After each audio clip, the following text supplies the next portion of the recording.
The bald man paradox.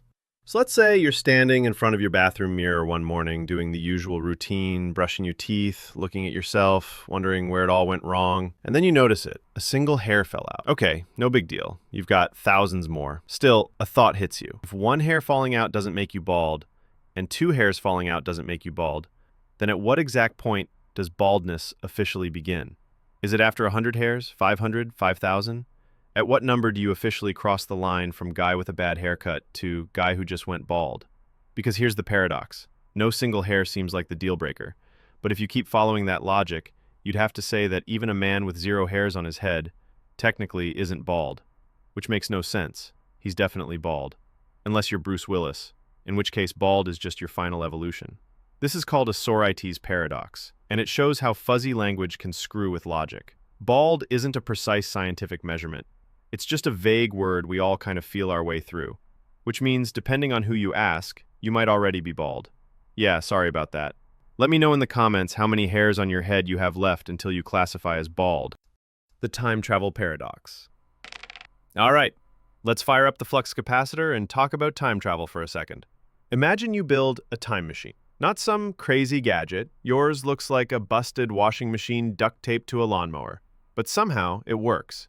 You set the dial for 1920, and poof, you're face-to-face with your grandfather before he ever had kids.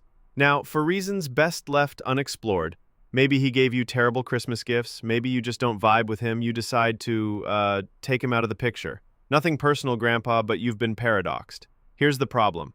If you succeeded, then your grandfather never had kids, which means your parents were never born, which means you were never born, which means you couldn't have gone back in time to do the deed in the first place, which means your grandfather is alive again? It's like a cosmic game of peekaboo where existence just glitches out. The paradox shows that time travel to the past breaks causality, which is the chain of cause and effect that reality is built on. Unless, of course, the multiverse exists. In that case, you didn't erase yourself. You just spawned a whole new universe where you're a monster and grandma is single forever. Either way, if you're planning on traveling back in time, maybe just shake your grandfather's hand and thank him for surviving the Great Depression. Don't, erase your own family tree. The barber paradox. Picture this. You roll into a tiny, one-road town in the middle of nowhere. Population? Probably like 43 people and a few wild animals. And in this town, there's exactly one barber. He's not just a barber. He's the barber. He cuts every man's hair, trims every beard, and shaves every face. But here's the deal. This barber has one very strict rule. He shaves all the men who do not shave themselves, and only those men. So if you're too lazy to shave, no problem, he'll do it for you. If you're the kind of guy who gets up at 5 a.m. and shaves himself clean, cool, you don't need him. Simple, right? Except who shaves the barber? If the barber shaves himself, then according to his rule, he shouldn't be shaving himself, because he only shaves men who don't shave themselves. But if he doesn't shave himself, then he falls into the group of men who must be shaved by the barber, which awkwardly is also him. No matter what he does, the rule breaks down. Basically, the barber is cursed to live in a paradox where he either shaves himself illegally or he doesn't shave and still has to shave himself anyway. He's stuck in an endless cycle. Philosopher Bertrand Russell came up with this paradox to show how self-reference can completely derail logic. So, moral of the story, don't live in a town where the barber is both the hero and the villain. The unexpected exam paradox. All right, let's go to school for this one. You're sitting in class, half asleep, doodling pictures of stickmen getting eaten by dinosaurs when your teacher suddenly says, "There will be a surprise exam next week. You won't know which day until I hand it out." At first, everyone panics, but then you start thinking. You're like, wait a second, this exam can't actually happen. You start breaking it down with some flawless logic. First, you eliminate Friday, because if Thursday rolls around and you haven't had the test yet, then obviously it's got to be Friday. But that means it wouldn't be a surprise, so it can't be Friday. Okay, cool. But if it can't be Friday, then it also can't be Thursday, because if it hasn't happened by Wednesday, Thursday would be the last possible day left, so it also wouldn't be a surprise. And using the same logic, you eliminate Wednesday, Tuesday, and finally even Monday.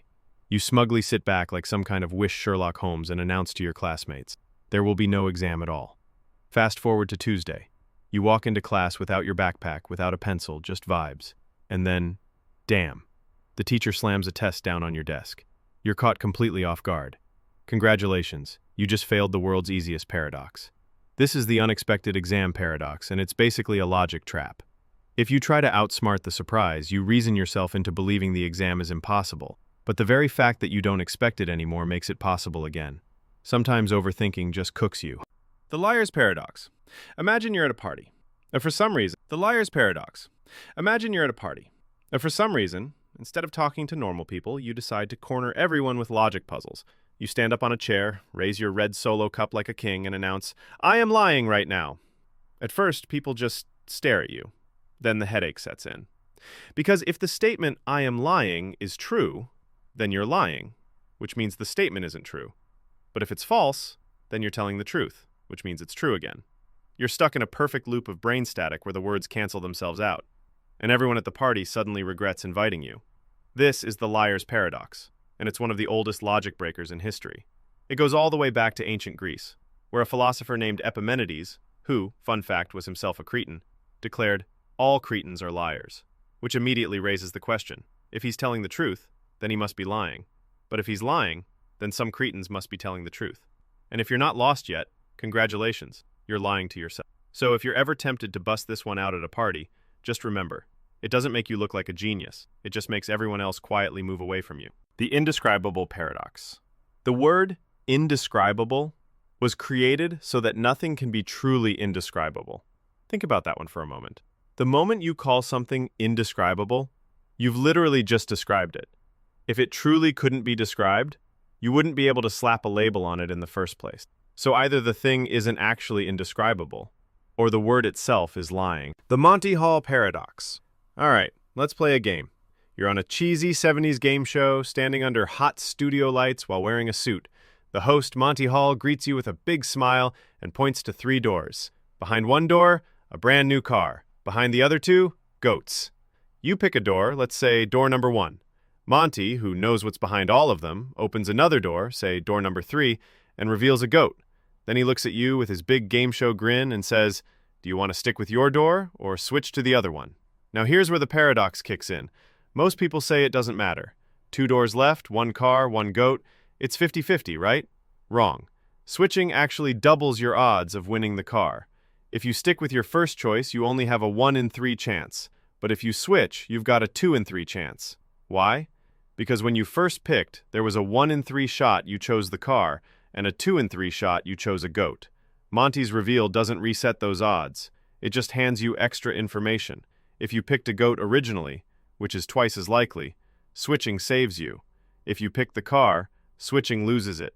The math says switching wins in the long run. And yet, even when people are told the math, most still stay with their gut choice. That's the real paradox. Human brains hate probability. We'd rather cling to our first bad decision than trust logic, which, come to think of it, explains dating, stock trading, and nearly all tattoos. The birthday paradox. Okay, here's one that always blows people's mind. The birthday paradox. You're in a room with 23 people. Pretty small, right? That's not even a full classroom. But get this. There's a 50% chance that 2 of those people share the exact same birthday. Now, your gut immediately screams, no way. After all, there are 365 days in a year, 366 if you're one of those rare leap day mutants. So how could such a tiny group of people have matching birthdays? But that's where probability tricks us. See, you're not just comparing each person to one specific date. You're comparing every person to every other person in the... With 23 people, there are 253 possible pairings. That's 253 chances for a match. It's like flipping a coin. If you only flip once, odds are slim it lands on heads. But flip it a few hundred times, suddenly it's basically guaranteed. And the numbers get crazier. With 30 people, the odds jump to around 70%. With 50 people, it's a 97% chance someone shares a birthday. By the time you hit 75 people, it's almost certain. Which means if you're ever at a wedding and the DJ says, "Who here has the same birthday?" odds are at least 2 drunk dudes are about to high-five. This paradox works because our brains are absolute garbage at understanding probability. We think in terms of one-on-one comparisons, when in reality the odds explode once you scale up the combinations. That's why casinos exist, and why math teachers cry themselves to sleep at night. The shuffling paradox. All right, grab a deck of cards. Go ahead, I'll wait. Now shuffle it. Congrats. You've probably just created something that has never existed before in the history of the universe. Sounds dramatic, but here's the math. There are 52 cards in a deck, and the number of possible ways to arrange them is 52 factorial. That's every number between 52 and 1 multiplied by each other.